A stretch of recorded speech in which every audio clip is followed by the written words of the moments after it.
لیکن ہم تو اتنا وقت ہی کہاں ہے. ہم نے تو اوپر سے دیکھ کر ایک بار بچے نے پڑھ لیا تو ہم نے قاری صاحب کو مٹھائی کا ڈبہ پکڑایا اور ساتھ مسعود کیا اور تعداد کل سے آپ نام. اور ہم بڑے فخر سے بتاتے ہیں 7 سال کی عمر میں اس نے پڑھ لیا. بس وہ جو پڑھ لیا تھا اس کے بعد کھونا پڑ گیا. یہ اس لیے نہیں نازل کیا تھا پوری قوم ایک ایک مرتبہ اوپر سے دیکھ کے پڑھتی جائے اور سنبھال کے رکھتی جائے. ہم نے پڑھ لیا. ہمیں تو اوپر سے دیکھ کر پڑھنا نہیں آ رہا.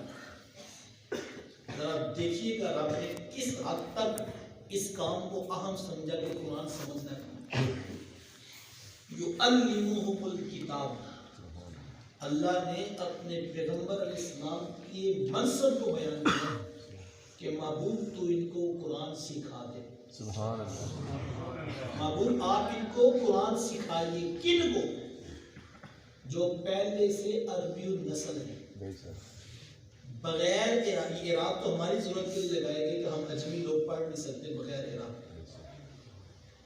وہ لوگ بغیر عراق کے قرآن کو اوپر سے دیکھ کر پڑھنا جانتے.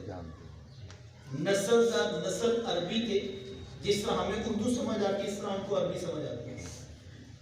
لفظوں کا معنی مطلب مفہوم جانتے ہیں اور اتنا جانتے تھے کہ ایک لفظ ہے اس کے 70 معنی ہیں. وہ 70 کے 70 ان کو زبانی کا کون سے لفظ کا کون سا معنی کس شاعر نے کس شعر میں استعمال کیا ہے وہ یہ بھی زبانی جانتے ہیں. اللہ نے اس کے باوجود صرف یہ نہیں کیا کہ کتاب نازل کر دی یہ سارے معنی جانتے ہیں یہ پڑھ لے. کہا نہیں محبوب یعلمہم الکتاب تو ان کو سکھا. سبحان اللہ. جن کو عربی آتی ہے معنی آتا ہے ترجمہ آتا ہے مفہوم آتا ہے اللہ ان سے فرما رہا ہے محبوب تو ان کو قرآن سکھا. یہ اتنا اہم کام ہے. اللہ نے اپنے پیغمبر علیہ السلام کے منصب کو بیان کیا محبوب آپ نے ان کو قرآن سکھا. ذہن میں سوال پیدا ہوتا ہے. یہاں ذوق کیجیے گا. ذہن میں سوال پیدا ہوتا ہے یا جو معنی جانتے ہیں مطلب جانتے ہیں مفہوم جانتے ہیں بغیر عراق کے پڑھنا جانتے ہیں نسل در نسل عربی ہیں وہ سب کچھ تو جانتے پھر سکھانا کیا ہے. تو کسی عالم نے جواب بڑا خوبصورت دیا. محبوب یہ معنی جانتے ہیں مطلب جانتے ہیں مفہوم جانتے ہیں ترجمہ جانتے ہیں بغیر عراق کے پڑھ سکتے ہیں لیکن محبوب یہ تیرے رب کی مرضی نہیں ہے. اللہ تو رب تجھے بتائے گا تو ان کو سکھا دے. یہ منصب نبوت ہے کہ حضور اسلام کو یعلمہم الکتاب کہا ہے. آپ ان کو کتاب سکھائیے آپ ان کو قرآن سکھائیے. تو یہ سیکھنے کے لیے بھیجا گیا. آج ہم دیکھیں ہم کہاں پہ کھڑے ہیں. کیا ہم نے اس کے لیے وقت نکالا؟ کمپیوٹر آتا ہے آئی ٹی کے شعبے آتے ہیں موبائل کی ساری اپلیکیشنز کا پتہ ہے. نہیں پتا تو قرآن پڑھنے کا نہیں پتا. نہیں پتا تو قرآن سمجھنے کا فرق نہیں. میں جوانوں کو بالخصوص دعوت دیتا ہوں سدھارا زندگی میں سیکھو کہ رب نے قرآن نازل کس مقصد کے لیے کیا. اس کو اوپر سے دیکھ کر معنی مفہوم کے ساتھ پڑھنے کا مزاج پیدا کیجیے. جب تک ہم اس کو سمجھ کر پڑھنے کا مزاج نہیں پیدا کریں گے تب تک نتیجہ حاصل نہیں ہوگا. اوپر سے دیکھ کر پڑھنے کا حق ادا ہو. ساتھ ہی ترجمہ قرآن کی کلاس بچے کو وہاں پر داخلہ دلواؤ. کسی عالم کے پاس بٹھاؤ کہ حضرت آپ اس کو قرآن سمجھانا شروع کریں اور تم صرف قرآن کے ساتھ اس کو جوڑ دو. تمہیں کوئی فکر نہیں کہ معاشرہ کیا کرتا ہے. پھر تمہیں کوئی ٹینشن نہیں ہونی چاہیے خاندان نے کیا کیا کیونکہ تم نے اپنے بچے کو قرآن سے جوڑا اور اس کو بتاؤ بیٹا بس یہ کتاب ہے زندگی اس کے مطابق گزار. تو بچپنے سے ان کا ذہن بناؤ کہ اس کو سمجھ کر پڑھنا ہے. اور جو لوگ قرآن مجید کو سمجھ کر پڑھتے ہیں قرآن مجید پھر ان کی زندگیاں بدل دیتی ہیں. حضرت عمر رضی اللہ تعالیٰ عنہ ایک فقیر مانگت شخص آپ کے پاس آیا کرتا تو حضرت عمر رضی اللہ تعالیٰ عنہ اس کو خیرات دیتے اور ساتھ کہتے صاحب اللہ کا قرآن بھی پڑھا. ایک عرصہ ہو گیا وہ نہیں آتا. حضرت عمر رضی اللہ تعالیٰ عنہ بازار سے گزر رہے تھے کہ آگے وہ شخص آ گیا اور اس نے دیکھا تو گزرنے لگا تو حضرت عمر رضی اللہ تعالیٰ عنہ کہا صاحب کیا ہوا ہم سے ناراض ہو. کہا حضرت نہیں.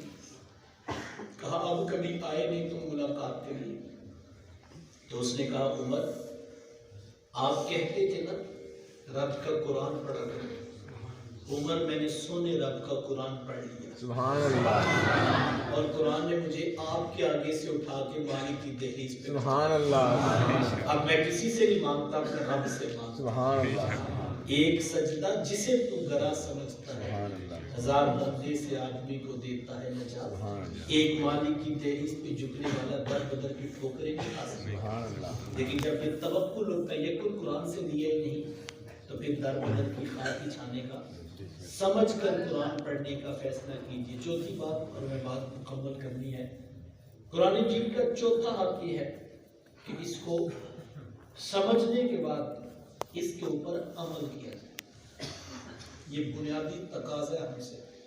ہمیں یہاں بھی اس دور میں ایک فتنہ دکھائی دیتا ہے اور اس پر ہمیں توجہ کرنا ہے، معنی جانتا ہے، مفہوم جانتا ہے، ایک ایک آیت کے اوپر جو ہے وہ 4-4 گھنٹے تقریر کر سکتا ہے، لیکن عمل نہیں کرتا تو یہ تقریر اس کا فائدہ نہیں ہے۔ تو ہمیں عمل کی دعوت دی ہے، قرآن مجید کا اصول ہے، اسلام کا بنیادی عمل ہے۔ اسلام نے ایمان کے ساتھ ہم سے عمل کا تقاضا کیا۔ میرے استاد کرم اللہ ان کو صحت عطا فرمائے، آمین، آمین، آپ فرمانے کے بیٹا میں نے قرآن پڑھا، حدیث پڑھی، محققین کے اقوال پڑھے، محدثین کے افکار پڑھے، مجھے تو ایک عرصہ بیت گیا قرآن پہ غور کرتے ہوئے، نہ مجھے قرآن کی کوئی آیت ملی، نہ مجھے حدیث کا کوئی جز ملا کہ جس پہ یہ لکھا ہو کہ تم زندگیاں جیسی مرضی گزار کے آ جانا، میں تم سب کو معاف کر دوں گا۔ کہا مجھے تو ایسا کہیں نہیں ملا، میں نے تو جہاں سے قرآن کھولا یہی آواز آئی اِلَّا الَّذِينَ آمَنُوا وَعَمِلُوا الصَّالِحَاتِ، اللہ اللہ، مگر وہ جو ایمان لائے اور وہ جنہوں نے اچھے اعمال کیے۔ تو ہم سے تقاضا تم نے اچھا عمل نہ کرنا۔ جس دور سے ہم گزرے یہاں کے ایک فتنہ سمجھ لیجیے، عقائد بنیاد ہے، اس بات پر کوئی دوسری رائے نہیں، عقیدہ ٹھیک نہیں تو عمل کام نہیں ہے، لیکن جو آ کے بیٹھے ہیں معذرت کے ساتھ جناب، وہ سارے اچھے عقیدے والے آ کے بیٹھے ہیں، عقیدہ ٹھیک نہیں ہے تو عمل کام نہیں آئے گا، اس پہ کوئی اختلاف نہیں ہے، لیکن جو آئے بیٹھے ہیں ان کا عقیدہ ٹھیک ہے، وہ مانے بیٹھے ہیں، آپ ان کو عمل کا بھی درس دیجئے کہ عمل بھی کرنا ہے، صرف کسی بات پہ نہیں کھڑے رہ جانا، آگے منزل کا سفر بھی کرنا ہے۔ تو آج معذرت کے ساتھ یہاں عمل کا تو مذاق اڑا دیا جاتا ہے۔ میں نے خود اپنے کانوں سے سنا ایک صاحب جو ہے وہ گلا پھاڑ پھاڑ کے کہتے ہیں عشق والے اور ہوتے ہیں، عمل والے اور ہوتے ہیں۔ یہ ہم نے لائن آف بارڈر ڈرا کی ہے، ہم نے الگ الگ کر دی، عشق والے ہوتے ہیں، یہ عمل والے ہوتے ہیں۔ اس کا مطلب عشق والے ہوتے ہیں ان کو عمل کی لوڑ ہی ہوتی ہے، کیونکہ وہ تو عشق والے ہوتے ہیں، اور جو بیچارہ عمل کی بات کر رہا ہے اس کو ہم نے عشق کے کھاتے سے بھی نکالتے ہیں۔ یہ ہمارا اپنا مرضی کا بات ہے، ہمارا دل کرے تو ہم عمل والے کو الگ کر دیں تاکہ نہ ہمیں کرنا پڑے، اس کو رکھو الگ، یہ عشق والا نہیں ہے۔ یہ کیسا عشق ہے یار، میرا اور آپ کا عشق کیا ہوگا؟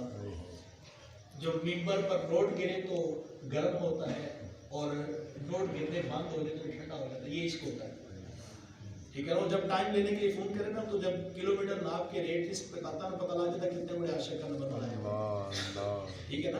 وہ جو 10 منٹ تقریر کرنے سے بھی آگے کہتا ہے اگر اتنے لوں گا تو اتنا کروں گا، اگر اتنا ٹائم بڑھاؤ گے تو اتنا کروں گا، اور اتنے پیسے ہوں گے، وہ بتا رہا ہے کہ عشق والے وہ ہوتے ہیں، اور مجمع کرتا ہے سبحان اللہ، کمال ہو گیا، حد ہو گیا۔ کیا ہو گیا بھائی؟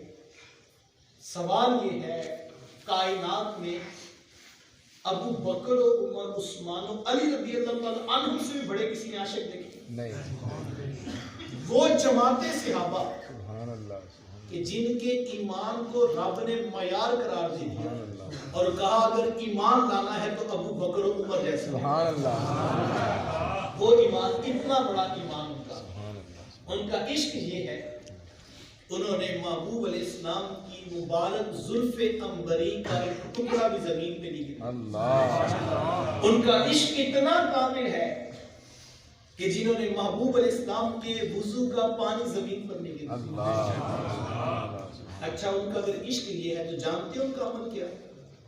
اب ان عاشقوں کا عمل دیکھو، حضور منبر پر کھڑے ہوئے خطبہ دینا چاہا، ایک شخص حضور علیہ السلام کے سامنے کھڑا تھا، آقا کریم علیہ السلام نے